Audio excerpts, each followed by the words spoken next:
A silent, scentless killer drifts on the West Texas wind. It doesn't care about corporate deals or family drama. It only brings death. And in this episode, that invisible threat forces every character to make a choice that will define their future. A choice between survival and damnation. The episode begins with a stark reminder that in the oil business, the greatest dangers are the ones you cannot see.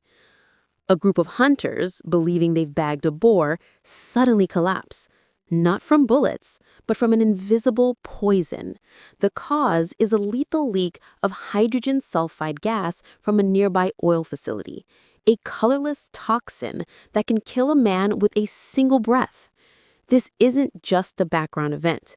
It's a ticking time bomb that lands directly in Tommy Norris's lap. His crew, Boss Ben, Jarrell, Russ, and Dale, arrive to inspect the well, only to walk straight into a death trap.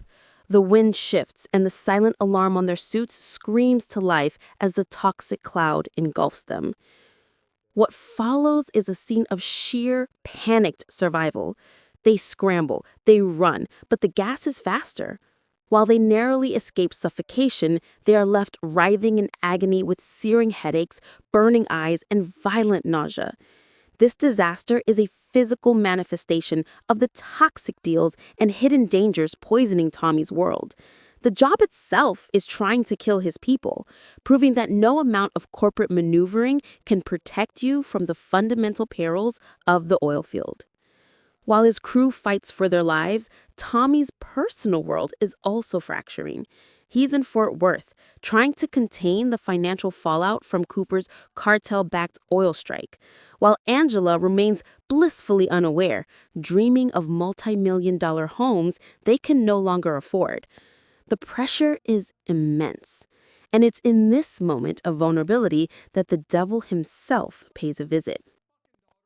Dan Morale, the friendly face of the Galantino cartel, approaches Tommy. He's all smiles and compliments, praising Tommy's work, but the subtext is a threat. He pressures Tommy for a more intimate business relationship, a euphemism for total assimilation into his criminal empire. Tommy, knowing Dan's money is stained with blood, refuses outright. But Dan doesn't make threats, he makes promises. He leaves Tommy with a chilling statement that hangs in the air. He can either save or kill someone. The message is clear. Accept our offer or we will destroy what you love. Tommy's immediate response is to order Cooper to stop all drilling, a desperate attempt to freeze the situation before it spirals completely out of control. The corporate crisis at MTex is even worse than anyone imagined. Tommy, Cammy, and Rebecca discover that Monty's empire wasn't just built on oil, it was built on a house of cards.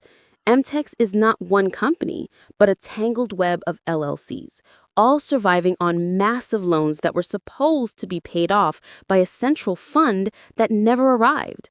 Monty was moving money like a shell game, funding a private jet and massive acquisitions with debt he could never repay.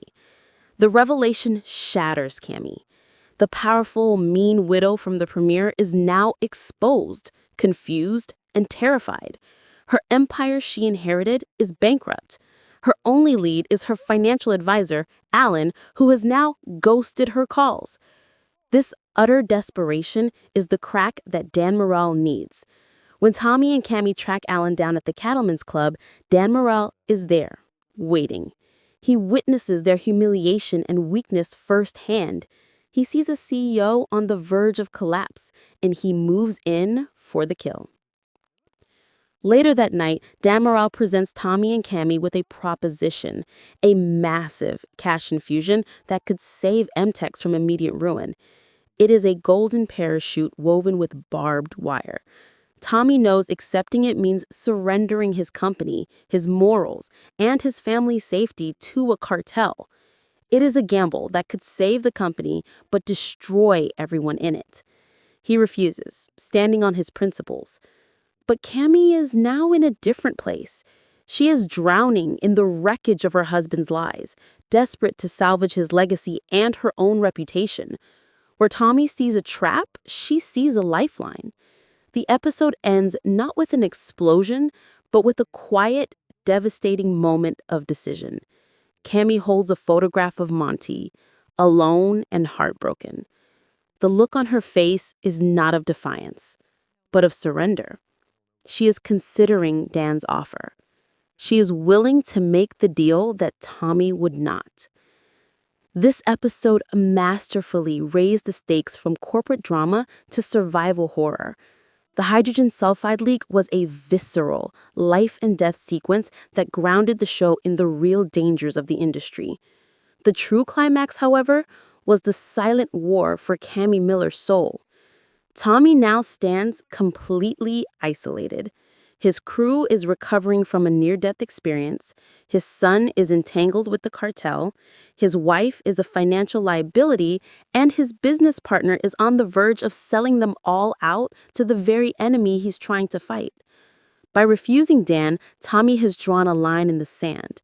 But by considering the offer, Cammy has ensured that the war is no longer just external. It's now inside the walls of MTex. The next episode won't be about business. It will be about betrayal. And Tommy Norris will have to outsmart not just a cartel, but his own CEO.